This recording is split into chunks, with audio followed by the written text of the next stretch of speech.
Good afternoon, everyone. I'll take about 8 minutes to tell you a little bit about innovations in India. India is a country of 1.2 billion people, democracy, 550 million young below age of 25, lots of diversity, complexity, contradictions, and thriving. This India essentially is focused on reducing disparity. All it means to us is that we need to focus on inclusive growth, equity, and we have to make sure that the poorest of the poor indeed can participate in the process of development. I got involved in India in 1981 after having spent about 15 years in the US. I was just telling Louis earlier that I was in Delhi, tried to call my wife to Chicago, couldn't make a phone call. A lot of arrogance and a lot of ignorance said, I'm going to fix it.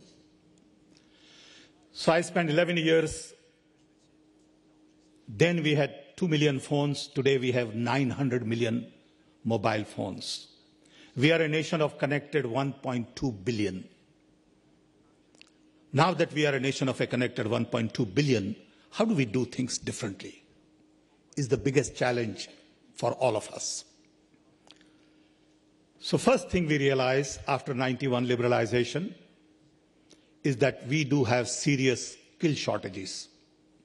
So we set up a commission called Knowledge Commission to look at 5 aspects of knowledge: access, content, creation, applications, and role of knowledge in government. We looked at about 27 different subjects, from school education to university education. How do we get more PhDs, distance learning, open courseware, teachers training, innovations, entrepreneurship, intellectual property. Based on that, we decided to increase funding for education 5-fold. We had then 300 some odd universities. We need 1,500 universities. So we are focused on expansion, excellence to improve quality, and equity to make sure that the poorest of the poor can indeed get the best education possible. After that, I decided to focus on 2 key areas which tie into our overall strategy. One, democratization of information through public information infrastructure. Government of India today is focused on creating public information infrastructure to connect 1,500 nodes with 40 gigabit bandwidth to connect all our universities, all our major libraries, R&D institutions, and industrial clusters, along with connecting 20,000 colleges. The idea is to improve research and development, which is all collaborative, requires a lot of interactions, it is multidisciplinary, and is happening faster than ever before. This program is going to cost us about 4 or 5 billion. Then we are connecting 250,000 local governments to optical fiber. At the same time, creating 7 different platforms. One for UID, with all of the ID, iris, facial fingerprints, and all of that. National GIS, cybersecurity, data centers, applications for driver's license, income tax, passport, food distribution, and you name it. Payment and procurement. All of these open source platforms, along with the connectivity, will give us a whole new way to do things. It means we got to re-engineer processes, think very differently about education, health, governance, and delivery of public services. All of this is essentially focused on democratizing information so that everyone has access to all kinds of information. This essentially forces us to focus on innovations. We have a National Innovation Council set up at the national level, which in turn works with state-level innovation councils. There are roughly 30 states. Some of these states have 100 million people, so they are as big as some of the bigger countries in Europe. Then we have about 70 to 100 sectorial councils, Council for Biotech, Nanotech, Leather, Pharmaceuticals. We have now created a $1 billion fund for inclusive growth-based innovations with clear focus on affordability, scalability, sustainability. To us, rural focus requires very clear understanding of affordable solutions. Just to give you some examples, we have experts who perform quadruple bypass for less than $2,000 compared to $50,000 in Europe and $100,000 in US. We have mobile operators who make lots of money at $6 ARPU as opposed to $50 in Europe, $60 in US. We have lots of interesting solutions which require innovations. So now to seed innovations, we are into 150 clusters. We have industrial clusters like one for bamboo, pharmaceuticals, biotech, software, leather, diamond, auto parts, food processing. In each of these clusters, we are putting together incubator with the right kind of venture funding, understanding of innovations to really seed innovations. Similarly, we are seeding innovations at 50 universities. All of these things take time. It is a question of changing mindset. What we started in telecom in the 80s took us almost 20 years. What we are starting today will take us probably another 20 years.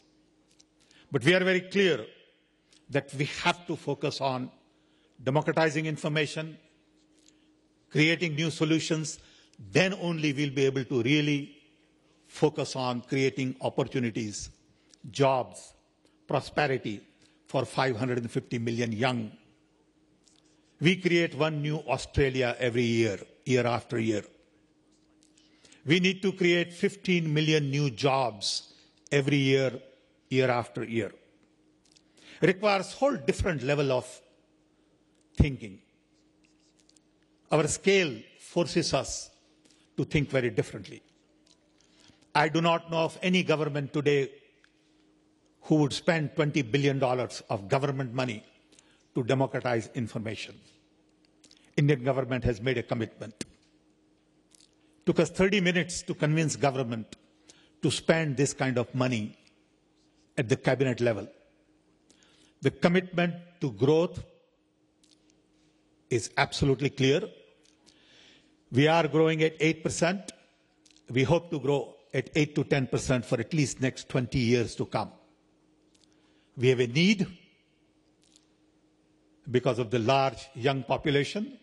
We need to create education facilities for them, health facilities for them, provide food, and this itself is internal demand. And a lot of our economy is based on internal demand. We need Indian model of development. We realize that the Western models are not scalable, desirable, sustainable, workable. Models based on consumption cannot be sustained in India. So we need Indian model. What is it that we need? Ultimately, we need affordable, scalable solutions. And it requires a whole different approach to problem solving. We are confident that we can do it. We take inspiration from our past, history, heritage. In 1760, India was the largest economy in the world. By 1947, Indian economy went down from 27% to 2%. We had the best of the best universities 2,700 years ago, Takshashila, Nalanda. We believe India could be the largest economy by 2060, probably earlier. But that requires focus on innovations, innovations, innovations. It's not easy. It's not short-term, but we are clear that this has to be done. There is political will, enough funding, lots of young talent innovating all over. They just need a little bit of ecosystem. They need understanding of markets, venture capital, government policies, and our job is to really help create that ecosystem for the bottom of the pyramid. We believe world over, best brains are busy solving problems of the rich who really don't have problems to solve. And as a result, problems of the poor don't get the right kind of talent. Our job is to use the best talent available in India to solve the problems of the poor, because we have the largest number of poor. We have moral responsibility to do that. And we believe in the next 20, 30 years, we'll begin to make a dent. We are on a journey. Journey is just beginning. We know it's going to be tough, but I must say, we are quite excited about it. Thank you.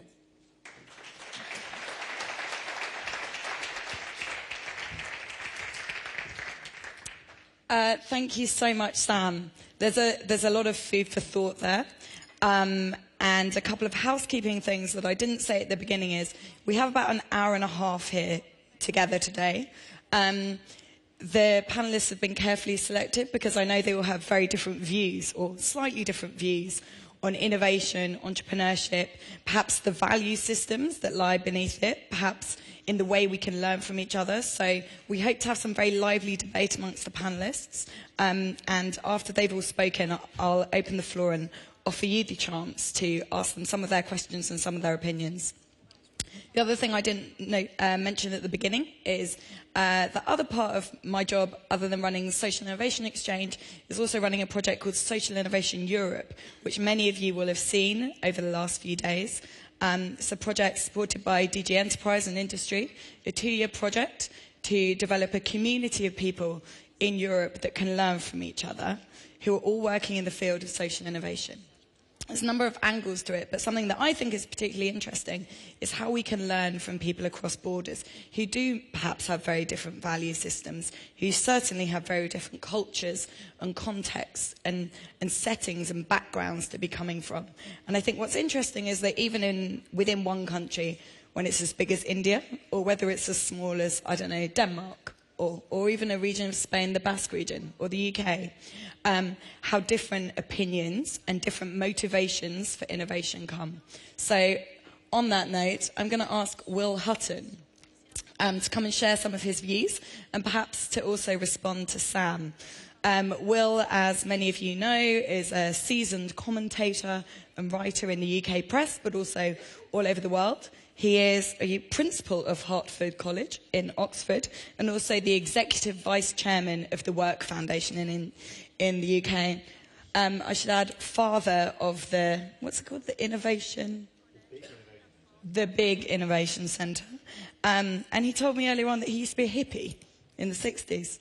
Is that true? Well, please share some of your opinions with us. Thank you, Will.